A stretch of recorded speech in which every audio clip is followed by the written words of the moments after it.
Welcome or welcome back to my channel. Hi. Let's wrap up quarter three. So I did quarter one and quarter two already. I have not done quarter three, even though we're approaching the end of quarter four. Well, not, you know what I mean. We're right in the middle of quarter four. So I'm gonna do the same questions I did in quarter two and one just to keep it consistent and make my life easy. I'm currently drinking tea. Can y'all see the steam? I'm drinking a black tea, but I put milk in there. That's how we do it in the Caribbean. I don't know if other people do. I think they do it like that in England too, but I don't know. I didn't put enough to like make it cold, however. So you can see the, can you see the steam? Okay, so let's start. So how many books did I read in quarter three? Y'all, I went crazy in quarter three. Let me first tell y'all what I read in quarter one and two so you can know. So in quarter one, I read 38 books, and in quarter two, I read 32. And then quarter three, I read 58. Yeah, that's crazy. Okay, yeah, I was like, is that equivalent to how many books I've read so far this year? Because obviously I've read books in, okay, that sounds right. But yeah, so I read about 38, 32, and now 58. Crazy in quarter three. What was the genre I read the most of in quarter two? Of course, romance. Y'all, I read more romance in quarter one. Then I read more thrillers in quarter two. And in quarter three, I read romance again. It's like I flip-flop. And it's probably gonna be more romance in quarter four as well. I don't think there are too many like thriller books centered around Christmas. Like they have like snow books, but like I don't really care about reading about snow itself. Like them being stuck in a blizzard, up in the mountains. I don't care about that. Like I'll read it, but so it's probably gonna be romance this quarter four as well, but I don't know. What was my least favorite book of quarter three? Did I say quarter two earlier? Yeah, what's my least favorite book? It has to be Horror Movie by Paul Tremblay. That was the only book I rated 2 stars.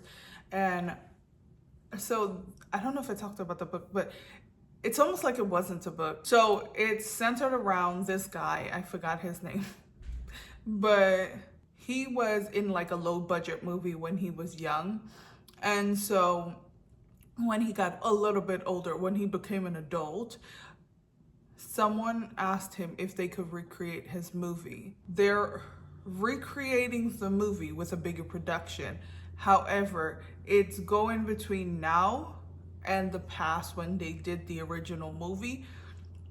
It's mostly in the past when the original movie happened, and there were some things that happened that maybe was supposed to be part of the movie, but obviously it's low budget, so like incidents happen in real life because they were trying to put on this movie as kids. Like that's really all it was. It felt kind of like we were watching a screenplay instead of reading a movie. It didn't work for me. I didn't care for it, but I know that it may be somebody's favorite. I actually know somebody who really loves it, but it didn't work for me. My most favorite read of quarter three was Finding Me by Viola Davis. Now, I read a lot of 5-star reads. That's why I read so much. I was having such a great time in one of those months. I think July, yeah, I think July I read the most books and rated the most 5-star books. I think. Could have been September. I think it was July. But that is the only one I think I said I would rate 6 stars. So therefore, it's my favorite. I honestly loved her story. I loved hearing about her story from her mouth. It was told beautifully. It was very sad. It was very heartbreaking. I resonated with it all too well. It gave me a whole new perspective for how I see her and that alone made all the difference. And so, yeah, it's it was my favorite. Did I read any books that I thought were overrated? Flock. Now, I was actually gifted Flock. Well, I was gifted the whole series by Ange, but I did not dislike the book. I didn't dislike it. I just thought I wasn't getting like the hype behind that book. Now, I like the second book a lot more, but the actual Flock, like, I'm still left confused. Now, I haven't finished the whole series. I still have one more book to go, but I was just like, nah. And then the guys in there was like no redeemable character in there. In my opinion, there was one that I maybe liked more than the others, but yeah, there was, I don't know. And then the actual plot of the book was just kind of like meh. And because it's following one single storyline, it ended on a cliffhanger, but not just that, the book felt incomplete. I couldn't think of another book that I thought may have been overhyped. Yeah. Did I set goals in quarter 3? No. I don't set quarterly goals. So no. No. What is my favorite reading location? Y'all know my favorite reading location has been my bed, and it will keep being my bed. Well, actually, I think I read a lot more on my couch now because I'm like up during the day, and because I haven't been working. Yeah, I would say my couch actually. So because I haven't been working, I've been like just enjoying the day while my daughter's gone at school and my husband's at work. I've just been enjoying the day sitting on my couch reading by myself. Even when my husband's home, actually, I will read on the couch by myself for a little bit, and then we'll like hang out in the bed. But yeah, so I'm gonna say my couch actually.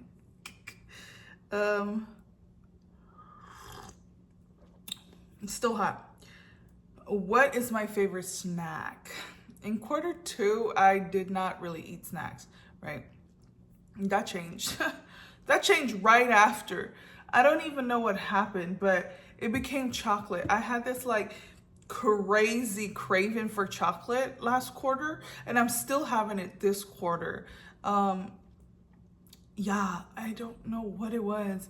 I've been eating Kit Kats a lot. Yeah, that seems to be the only chocolate I could really eat now. I haven't found a lot that I can eat, but Kit Kats are great, so I love it. And so I've been eating, I ate a lot of those. Did I eat a lot in quarter 3? No, maybe I'm confusing the quarters, but in quarter 3, I think maybe I ate a lot of chips. Yeah, like hot Cheetos, and I'm not supposed to eat them. I'm gonna blame Ange, actually, because when she sent me the Flock series, she sent me this big bag of extra hot Cheetos, and those are my weakness. Those are my weakness. And Nerds gummy clusters. Oh my God, so I messed those up fast. And so, you know, I kept eating.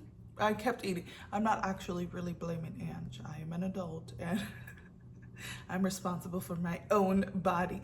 But no, I was eating a lot of snacks. What did I learn about myself as a reader? Man, I don't know what I learned in quarter 3. I don't know. I really don't. I will say this is off topic of like books, but what I learned about myself, not as a reader, but just about myself. So I have a hard time, well, this part I knew, okay. So I have a hard time like expressing emotion. So people think that makes me emotionless, which is fine. You know what I mean? Like, it's cool. It's cool if you think I'm a robot. Like, I don't cry easy. I don't really sympathize with people easily.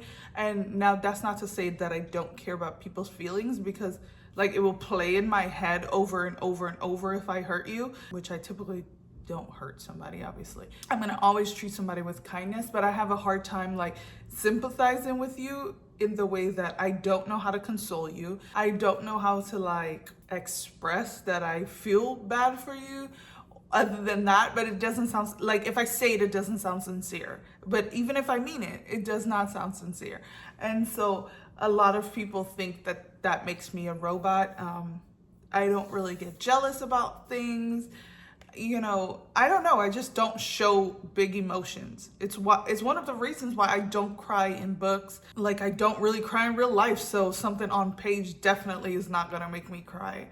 And so one thing I learned about myself is that my psychiatrist told me that I was in fact not crazy and not a psycho. I was never concerned about that. I know I feel emotions, but she did let me know that, I think a lot of it stemmed from childhood, being that, one, I'm the oldest daughter, so I was responsible for my younger sisters, taking care of the home, making sure everything was good. And she said, that, and like when you're growing up and you realize that your emotions get you nowhere, you kind of learn to just not feel those emotions.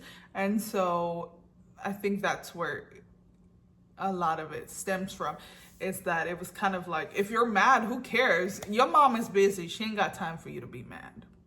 Okay? If you're sad, who cares? Like, again, and so it becomes where it's like, oh, if I'm going to show emotion and it gets me nothing, then I will not show emotions at all. So yeah, that is one thing I learned about myself. I was like, wow, I honestly have never related me being unsympathetic or unempathetic or stoic to my childhood ever. I don't think so. And so I'm like, but it makes a lot of sense. It makes a lot of sense. And this is like no shade to my mom at all, but if I cried about something that hurt my feelings, or it was very much like, oh, you can quit crying, like it's not gonna get you anywhere. So yeah, I don't know. That is what I learned about myself. Not as a reader. I don't think I learned anything about myself as a reader, but I did learn that about myself. And it was really nice to know that there is, in fact, nothing wrong with me. And what books would I recommend that I read in quarter three? I would recommend, I believe I read Tempted by Danger. Yes, I would recommend that one. That one is like a dom sub relationship. So I wouldn't say their relationship is very dark in terms of dark romance at all, but they do have that dynamic. What else? I would recommend Next of Kin by Kia Abdullah. That one was it was so good. It was such a good thriller. Oh my goodness. It follows this woman who's taking her sister's baby to daycare, and she never takes him to daycare. It was like a one-off situation where the husband could not do it. So she takes him to daycare and goes about her day. And it's not till the brother-in-law calls and he's like, hey, I got a call from the daycare that whatever the baby's name wasn't dropped off. She realized she left the baby in the car. And so the baby obviously dies. And so they go through the courtroom drama of if she's going to be convicted. Did she do it? Did she not? I mean, that drama of like, is she going to get convicted? I was like, oh my God, no, I don't want her to go to jail. It's an accident. Like, would I be upset? Hell yeah, you left my baby in the car. But I was like, I don't want her to go to jail. It's an accident. She didn't mean to. So it was so good. It was so good. So well written. What else? It's hard to like think when I read these books. That's the issue. Gray After Dark by Noelle W. Eiley. I would recommend that one. It's like a held captive thriller. I don't know if I read Maybe for the Summer. I feel like I read Maybe for the Summer then too. So Maybe for the Summer by Aubrey Penn. That one's really good as well. Yeah, there's some others, obviously. I can't remember like when I read what. So yeah, that is all. I've talked your ear enough about me. So that is all. I'm gonna go finish my tea. Cheers. As always, thank you guys for watching. Happy reading. Bye.